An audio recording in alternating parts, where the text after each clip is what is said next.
In last video lecture we discussed about the enthalpy, and you know that enthalpy, it is the sum of the internal energy and product of pressure and volume. So H is equal to U plus PV. Now next point is enthalpy change at constant volume for that is for isochoric process, enthalpy for isochoric process. For solids and liquids, change in volume is negligible, and therefore delta V, it is equal to 0. It is nearly equal to 0. And we know that delta H is equal to delta U plus P delta V. Now as this change in volume delta V is 0, this right side term, it will be 0, and therefore it is delta H is equal to delta U plus 0. It means delta H is equal to delta U. So for solids and liquids or for isochoric process, delta H is equal to delta U. Now according to first law of thermodynamics, delta U is equal to Q minus P delta V. This delta U is change in internal energy. This is equal to Q, that is heat supplied to the system, and P delta V, it is actually minus P delta V, it is nothing but the work done. So W is equal to minus P delta V. So this is the equation for mathematical expression for first law of thermodynamics. Now as for isochoric process, delta V is 0. Again this right side term, it will be 0, and therefore delta U is equal to QV. Now we know that delta H is equal to delta U. We also know that for isochoric process, delta U is equal to QV. Now from these two relations we can write delta H is equal to QV. Meaning of this is, at a constant volume, the enthalpy change is equal to heat absorbed at a constant volume, that is QV. In other words, enthalpy change in isochoric process is equal to heat absorbed at a constant volume, that is QV. This QV is a heat absorbed at a constant volume. Now next point is enthalpy change at constant pressure, that is for isobaric process. Again delta H is equal to delta U plus P delta V. For isobaric process, delta P is equal to 0, that is there is no change in pressure, pressure remains constant. Now in this relation, delta P term is not there, and therefore this equation becomes the same. There will be no change. So for isobaric process, delta H is equal to delta U plus P delta V. Again according to first law of thermodynamics, delta U is equal to Q minus P delta V, and for by rearranging the terms we can write Q is equal to delta U plus P delta V. But we know that delta H is equal to delta U plus P delta V. So according to first law of thermodynamics, Q is equal to delta U plus P delta V, and as per the expression for change in enthalpy, delta H is equal to delta U plus P delta V. In these two relations, right side terms are same. Meaning of this is QP, it is equal to delta H, that is heat supplied to the system at constant pressure. It is nothing but change in enthalpy. In other words, enthalpy change at constant pressure is equal to heat absorbed at a constant pressure. Now for gases, delta H is equal to delta U plus delta nRT. So because for gas, PV is equal to nRT, and therefore P delta V, it is equal to delta nRT, and therefore for gases, delta H is equal to delta U plus delta nRT. Now what is this delta N? So this delta N, it is equal to N2 minus N1. N1 is number of moles of gaseous reactants and N2 is number of moles of gaseous products. And the difference between number of moles of gaseous products and gaseous reactants, this is nothing but the delta N. So depending upon value of delta N, there are three conditions or three different possibilities. First possibility is when delta N is equal to 0. Meaning of this is when number of moles of gaseous products and number of moles of gaseous reactants are same. In that case, this equation first becomes delta H is equal to delta U, because this right side term, it will be 0. As delta N is 0, this entire term becomes 0. In that case, delta H is equal to delta U. Another possibility is delta N may be positive. Now when number of moles of gaseous products are greater than number of moles of gaseous reactants, in that case delta N will be positive. If it is positive, then equation 1 becomes, or from this equation we can write delta H is always greater than delta U. So when delta N is positive, delta H is always greater than delta U. That is, change in enthalpy, it is greater than change in internal energy.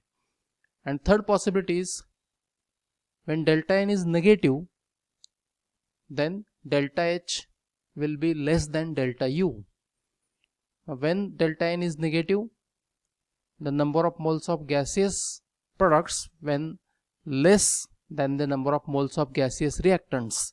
In that case, delta N will be negative, and when it is negative, change in enthalpy will be less than the change in internal energy. So these are the three conditions. Now again we know that Qp is equal to delta H and Qv is equal to delta U. From these two, we can modify this equation 1. Instead of delta H, we write Qp, and instead of delta U, we use this term, that is Qv, and therefore we write Qp is equal to Qv plus delta nRT, where Qp is heat supplied to the system at a constant pressure, Qv is heat supplied to the system at constant volume, delta N, change in number of moles of gaseous products and reactants, R is gas constant, universal gas constant, and T is the absolute temperature. And for gas, the equation, it is Qp is equal to Qv plus delta nRT. Now next important point, that is heat capacity and molar heat capacity. Symbol is capital C. Now heat capacity of the system means the capacity to absorb heat and store in the form of energy. Capacity of the system to absorb heat and store it in the form of energy. Now as system absorbs heat, the kinetic energy as well as temperature of the system increases. You know that the kinetic energy depends upon temperature. It is directly proportional to temperature, and as system absorbs heat, its temperature may increases. As soon as temperature increases, its kinetic energy also increases. So heat capacity, it is also called as specific heat. It is defined as the amount of heat needed to raise the temperature of 1 gram of a substance through 1 degree centigrade or 1 Kelvin. So this is nothing but heat capacity or specific heat. Specific heat or heat capacity, it is the amount of heat needed to raise the temperature of 1 gram of substance through 1 Kelvin or 1 degree centigrade. Now consider system of mass m has a temperature T1 and plus Q amount of heat is supplied to the system. As soon as this heat is absorbed by the system, its temperature increases and say its temperature is T2. So after absorption of Q amount of heat, temperature of system will be T2. So T1 it is the initial temperature, T2 is a final temperature. Now from this heat capacity C, it is given by the mathematical expression. So C is equal to Q upon M T2 minus T1, where M is a mass, T2 is a final temperature and T1 is a initial temperature. Now for 1 mole of a gas, mass of a system or mass of a substance, it will be 1 mole. So this M, it will be 1. And you know T2 minus T1, this is delta T. And therefore for 1 mole of a gas, this equation becomes C is equal to Q upon delta T, because M is equal to 1 and T2 minus T1 is delta T.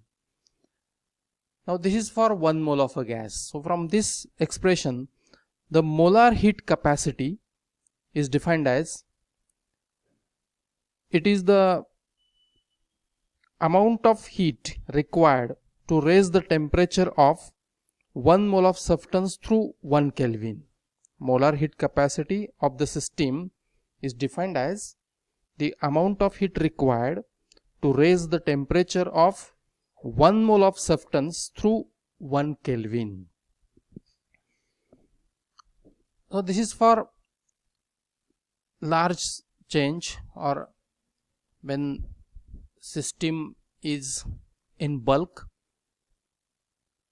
For small change, we can write C is equal to dQ by dt. For infinitesimally small change, the molar heat capacity C, it is equal to dQ by dt. dQ is a small amount of heat supplied to the system and dt small change in temperature.